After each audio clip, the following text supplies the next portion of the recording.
Baada ya tafiti mbalimbali kufanyika juu ya maambukizi ya virusi vya ukimwi, imebainika si kila mwanadamu ambaye ana maambukizi ya virusi vya ukimwi basi amevipata kwa njia ya tendo la ndoa. Yapo maeneo mbalimbali ambayo yanaweza kuwa sababu ya kukupa maambukizi ya virusi vya ukimwi. Sehemu mojawapo ni saluni. Wapo wengi ambao wamepata maambukizi ya virusi vya ukimwi katika saluni mbalimbali ambazo huzitumia kwa ajili ya kunyoa. Katika video hii nitakwenda kukuambia ni kwa namna gani saluni inavyoweza kukusababishia maambukizi ya virusi vya ukimwi, ni saluni gani hautakiwi kwenda kunyoa, lakini ni vitu gani ambavyo unatakiwa kuvifanya ukiwa saluni ili usipate maambukizi ya virusi vya ukimwi. Kama na wewe ni moja kati ya watu waliovutiwa na mada hii, basi video hii imetengenezwa mahususi kwa ajili yako ili uendelee kujifunza mambo mbalimbali kupitia video zetu. Jiunge nasi kwa kusubscribe katika chaneli hii ya Fafanuo Media. Hapo utakuwa wa kwanza kupata video zetu pindi tunapoziweka kwenye chaneli hii. Hautajutia MB zako, kwani mara zote tunajitahidi kuwa bora zaidi ya jana. Asante, enjoy. Wapo binadamu mbalimbali katika uso wa dunia ambao waliishi maisha ya kufuata kanuni za kujilinda na maambukizi ya virusi vya ukimwi, ikiwa ni pamoja na matumizi ya kinga. Waliepuka ngono zembe katika kipindi chote cha maisha yao, au wengine waliepuka ngono kabisa katika kipindi chote cha maisha yao. Lakini cha kustajabisha, watu hawa wakajikuta wana maambukizi ya virusi vya ukimwi. Walipowaeleza watu hawakupata maambukizi ya virusi kutokana na ngono zembe, jamii haikuwaelewa, kwani kwa mitazamo ya jamii mbalimbali ambazo tunaishi mimi na wewe ni kuwa maambukizi ya virusi vya ukimwi hutokana na ngono pekee. Lakini jambo ambalo unatakiwa kulijua na kuliweka akilini, hata saluni pia inaweza kukusababishia maambukizi ya virusi vya ukimwi, na si maambukizi ya virusi vya ukimwi pekee, bali magonjwa ya ngozi pamoja na homa ya ini. Nadhani unajua ni kwa namna gani homa ya ini ilivyokuwa hatari.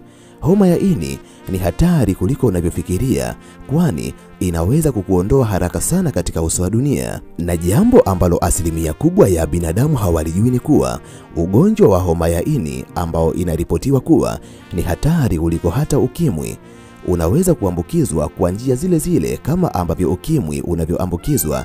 Lakini ugonjwa huu ni hatari zaidi kwa sababu hata kwa kugusa jasho au majimaji katika mwili wa mtu ambaye ana maambukizi ya ugonjwa huu wa homa ya ini, anaweza kupata maambukizi hayo. Yani ukigusana naye ama ukigusa mate yake, machozi yake au jasho lake katika namna yoyote ile, au katika kugusana damu, unaweza pia kupata maambukizi ya ugonjwa huu wa homa ya ini. Mara nyingi tunapoenda katika saluni ambazo tunakwenda kunyoa nywele zetu, huwa tunakuta kuna foleni ya watu ambao hatujui hata status ya afya zao.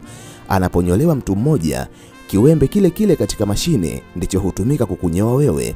Kwa sababu hiyo, kumbuka, mwanadamu anaponyolewa kuna wakati ambapo anaweza kupata majeraha madogo kiasi kwamba hauwezi kuyahisi. Lakini pia kumbuka, juu ya ngozi ya mwanadamu huwa kuna majimaji, yani kuna kuwepo na hali fulani ya majimaji ambayo yanapelekea mwanadamu asipate maambukizi, au yanalinda moisture ya ngozi ya mwanadamu ili isikauke.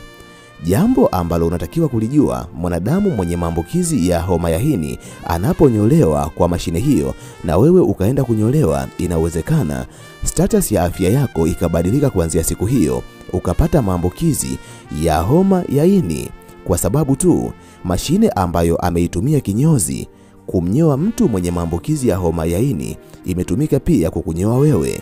Hivyo ndivyo unavyoweza kupata ugonjwa huu. Na ukitaka kuwa shuhuda, hebu fikiria ni saluni gani ya kiume ambayo umewahi kwenda, mtu mmoja akamaliza kunyolewa, kiwembe cha mashine kikabadilishwa.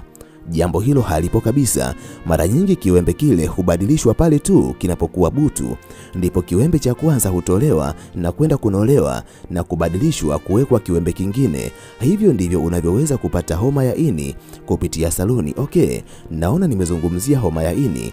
Jambo hili nitalizungumzia katika wakati mwingine, kwani mada hii nilitaka kukuambia namna gani unavyoweza kupata maambukizi ya virusi vya ukimwi katika saluni ambayo huwa unaenda kunyoa kila itwapo leo. Jambo ambalo ninaamini unalijua ni kuwa maambukizi ya virusi vya ukimwi huambukizwa kwa njia ya damu, yani unapokuwa na jeraha alafu jeraha lako likagusana na mwanadamu mwenye maambukizi ya virusi vya ukimwi, ni moja kati ya sababu ambayo inaweza kupelekea ukapata virusi vya ukimwi. Na ndio maana hata unaposhiriki tendo la ndoa na mtu, unaweza ukashiriki tendo la ndoa na mtu mwenye maambukizi ya virusi vya ukimwi, lakini kama sehemu zenu za siri hazitokuwa na michubuko, inawezekana ukatoka salama kabisa. Lakini tatizo linakuja pale ambapo sehemu zenu za siri zitakumbwa na michubuko. Hiyo inaweza kuwa sababu ambayo itakusababishia maambukizi ya virusi vya ukimwi. Lakini saluni inaweza pia kukusababishia maambukizi ya virusi vya ukimwi. Kama nilivyokuambia, unapoenda saluni huwa hakuna vipimo vya maambukizi ya virusi vya ukimwi. Kinachofanyika ni kukaa katika foleni ambayo umeikuta, na kinyozi huanza kumnyoa mteja mmoja na kisha hufuata mteja mwingine. Kiwembe ambacho kinatumika huwa ni kimoja, kwani mashine huwa zinatumia kiwembe ambacho hubadilishwa pale tu kinapokuwa butu. Huwezi kujua status ya mtu ambaye ametoka kunyolewa kabla yako. Na kinachofanyika, mtu anaponyolewa, ikifika zamu yako unakwenda kukaa na kisha zoezi la kunyolewa huanza. Kumbuka, wakati mwingine mwanadamu anaponyolewa anaweza akakatwa, na wakati mwingine majeraha huwa madogo kiasi kwamba anaweza asihisi kama amekatwa. Hivyo wewe pia utakapoenda kunyolewa, inawezekana kabisa ukakatwa majeraha madogo ambayo hauwezi kujua kama umekatwa, na kwa sababu hiyo ukajikuta umenyolewa na kuendelea na shughuli zako za kawaida. Kuna muda unaweza ukahisi kabisa umekatwa, ukamwambia kinyozi, huo wembe umenikata, na ukapuuzia, ukaacha akamaliza kukunyoa, ukaendelea na maisha yako. Baada ya miezi mitatu unapoenda kupima, unajikuta umepata maambukizi ya virusi vya ukimwi.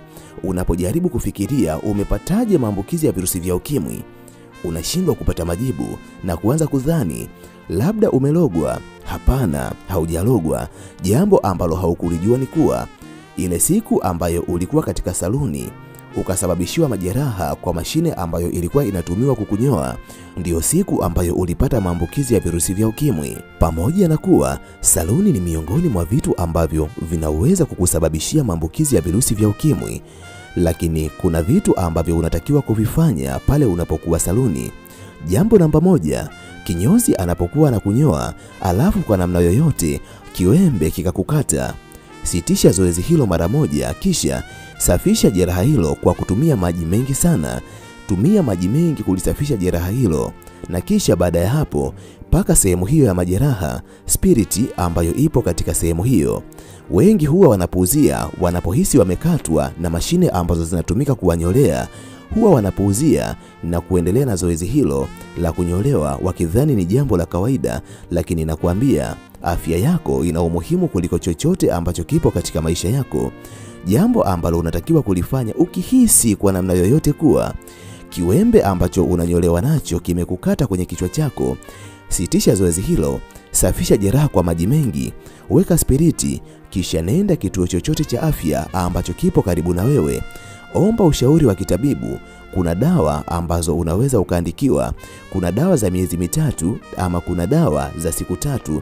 Inategemea na namna ambavyo daktari atatathmini uhatari wa maelezo ambayo utakuwa umempa, na hapo utakuwa umejiepusha na maambukizi ya virusi vya ukimwi ambavyo pengine ungevipata baada ya kujeruhiwa na mashine ya saluni. Lakini jambo la pili ambalo unatakiwa kulifanya, hakikisha mtu ambaye unamfuata anapomaliza kunyolewa, usiende kukaa na kuanza kunyolewa. Hakikisha kinyozi anasafisha mashine hiyo kwa kutumia spiriti ambayo ina uwezo wa kuua vijidudu ambavyo vimebaki katika wembe wa mashine ambayo unaitumia wewe kunyolewa nayo, kwani zoezi hilo linaweza kuua bakteria pamoja na virusi ambavyo vimebaki katika mashine hiyo, na hapo kwa kiasi fulani unaweza kuwa salama hata ikitokea umejeruhiwa na mashine ambayo unakwenda nayo kunyolewa. Lakini jambo la tatu ambalo unatakiwa kulifanya ili uwe salama, mtu anapomaliza kunyolewa Usiende haraka haraka na kuanza kunyolewa, bali muombe kinyozi aiweke mashine ambayo ametumia kumnyolea mtu aliyepita katika mashine ambayo inaitwa sterilizer. Vipo vifaa ambavyo huwa vinatoa joto ambayo inaweza kuua vijidudu ambavyo vimebaki katika mashine. Vifaa hivi unaweza kuviona hospitali, lakini vifaa hivi unaweza kuviona katika baadhi ya saluni ambavyo vimeandikwa sterilizer. Hivi ni vifaa muhimu sana kuliko unavyofikiria ambavyo vinatakiwa kuwepo katika saluni ambayo unakwenda kunyolea. Kifaa ambacho kimetumika kumnyolea mtu aliyepita kitakapowekwa kwa muda fulani katika sterilizer, kitakapokuja kukunyolea wewe kitakuwa salama, kwa sababu vijidudu vyote ambavyo vilikuwepo katika mashine hiyo havitokuwepo tena. Hapo utakuwa salama. Lakini kutokana na sababu za uharaka, kulingana na idadi ya wateja, vinyozi wengi hawazingatii taratibu hizo.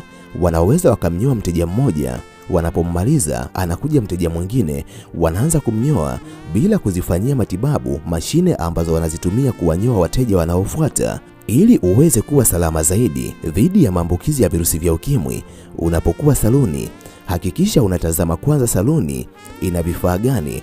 Kama saluni imekosa spiriti lakini ukabaini saluni hiyo haina sterilizer, ahirisha zoezi la kunyoa, katafute saluni nyingine ndipo ukalifanye zoezi hilo. Hapo utakuwa salama. Kumbuka, afya yako ni muhimu kuliko jambo lolote kwenye maisha yako. Mimi kwa leo ninaomba niishie hapa. Ninahitimisha nikiamini kuanzia leo utakwenda kuwa makini, na ni vema ukajenga utaratibu wa kupima afya yako walau mara 3 kila mwezi. Jambo ambalo unatakiwa kulifanya kuanzia leo, ithamini afya yako na jenga utaratibu wa kutathmini kabla ya kufanya maamuzi ya kuchagua saluni ambayo utakuwa unaitumia kwa ajili ya kunyoa. Tukutane tena katika video ijayo.